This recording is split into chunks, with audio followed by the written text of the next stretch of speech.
Welcome to Aging is for Everyone. I'm Marian Deutschman, and I'm sitting in for Laura Mondello. And it's great to be here because today's topic is alternative therapies for the elderly. And we have some wonderful guests who will share with us the opportunities that we have for creative therapies. Ordinarily, when an elderly person has impairments, the conventional treatment is often medicine or some emotional support. But here we have creative therapies that can make a big difference. And we'll start with our first guest today. When you're dealing with people coping with activities of daily living, Abigail Unger is a music therapist, and she's Director of Expressive Therapies at the Center for Hospice and Palliative Care.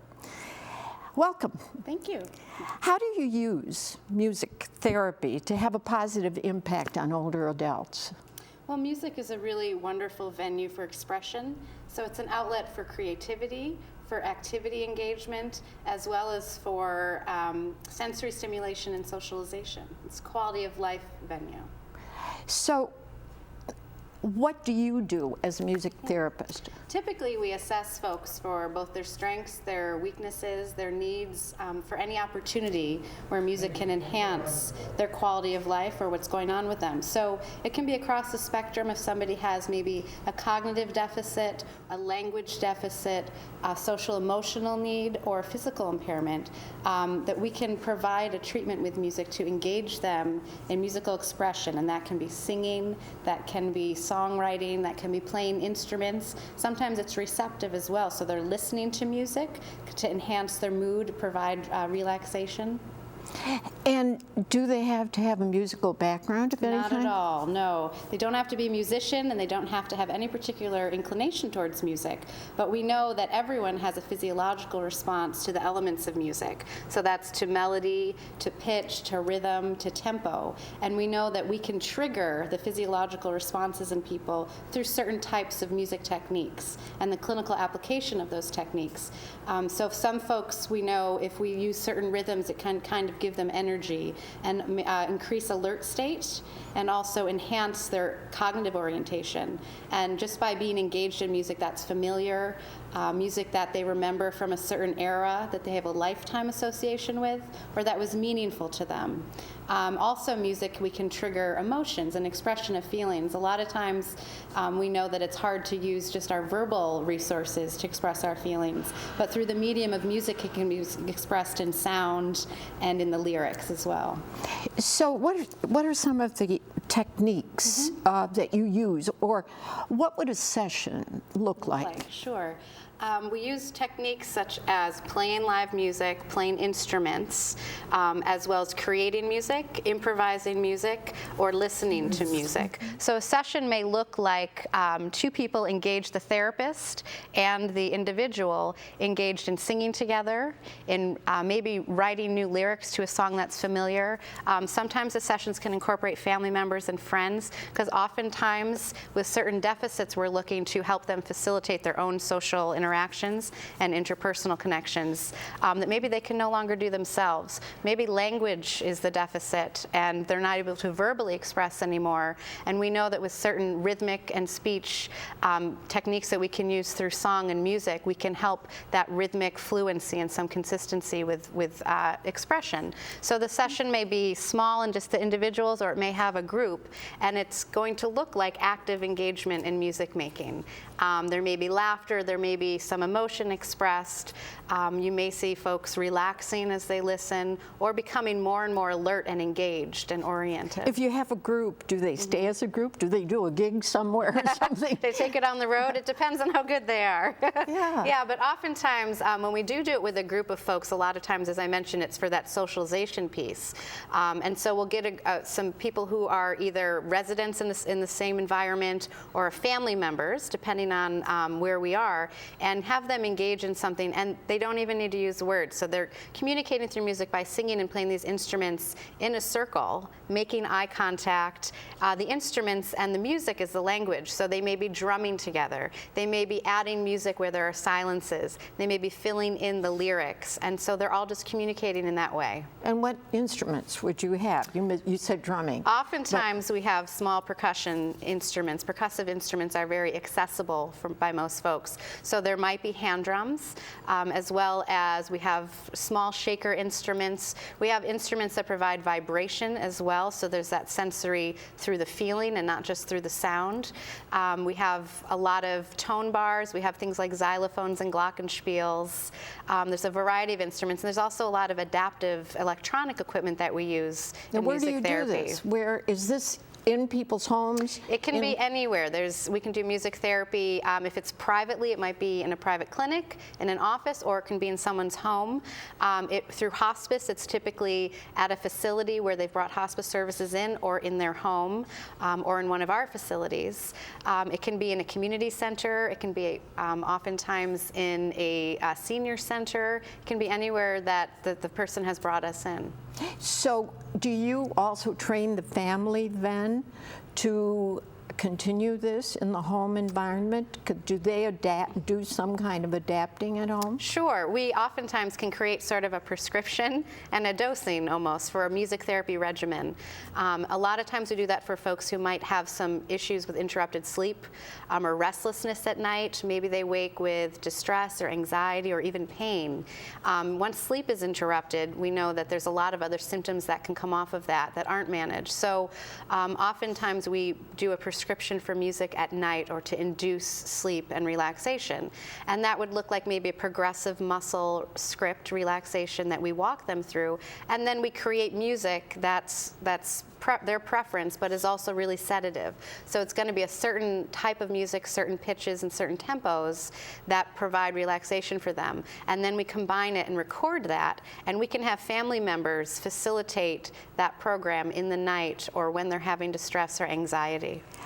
It's fascinating, and I'm sure that if we had the time, we could share some specific stories. So gaining access to this, they would contact you specifically, and at the phone number was 686-1900? Or? That's for if they're through hospice. But in the community, there are music therapists within the community, and there's a network. And you can look up online. We have an American Music Therapy Association, which would have a directory to music therapists locally and obviously nationwide to provide for just, even if it's just somebody in the community, you don't have to have a specific deficit or specific diagnosis or issue, but it's just a wonderful engagement for quality of life. It's a venue for bringing people together, for engaging as a family. We know that music therapy can enhance mood. It can induce relaxation. It can also enhance memory and recall. It can provide an opportunity for life reminiscence and Wonderful. review. Thank you, Abigail, for raising our awareness of the benefits, both to the person with impairments, but for the family. We'll be right back with the next segment of Aging is for Everyone. Thank you. Thank you so much. Thank you.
Welcome back to Aging is for Everyone. I'm Marian Deutschman, sitting in for Laura Mondello.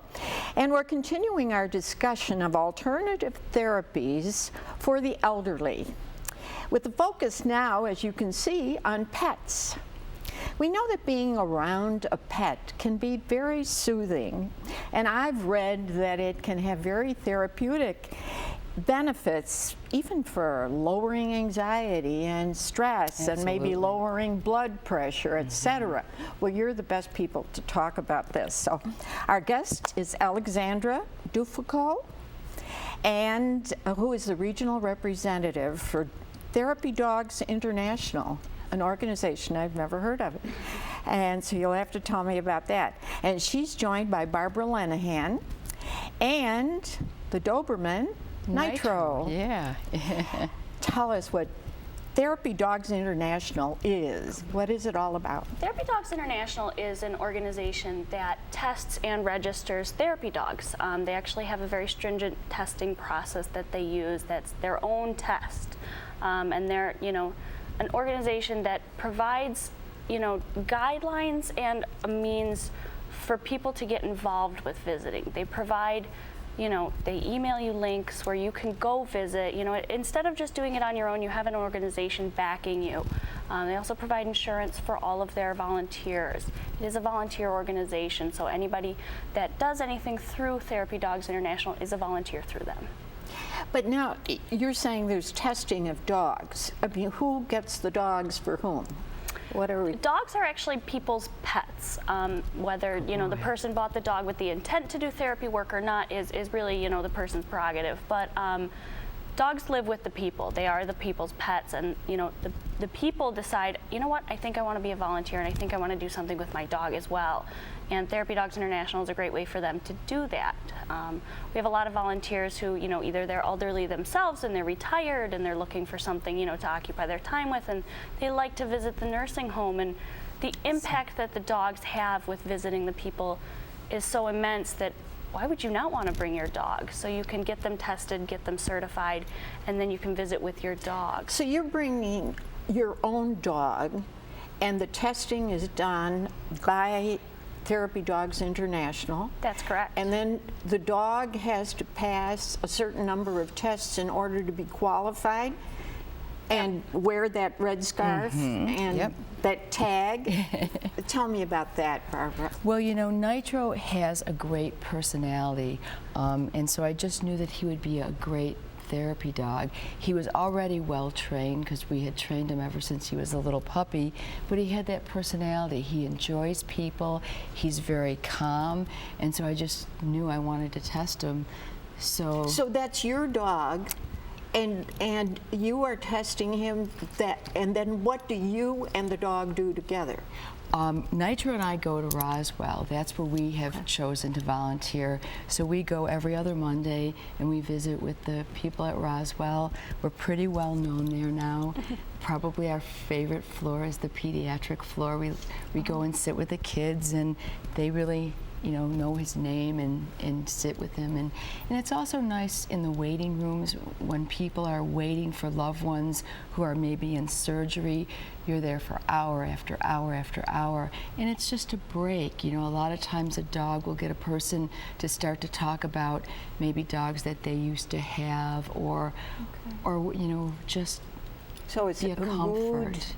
It would change the mood. Absolutely. So your organization does not provide the dogs. No. It tests the dogs. Yes. It certifies them. That's correct. And the people who own them are either the people with impairments, or, like Barbara, you want to be wanted to be a volunteer. And your background is what? I'm a dog trainer. Oh, so that's just a unique kind of combination. It really is, yes. And Alex, but you don't have to be a dog trainer. Oh, absolutely not. To have this dog certified. Absolutely. No,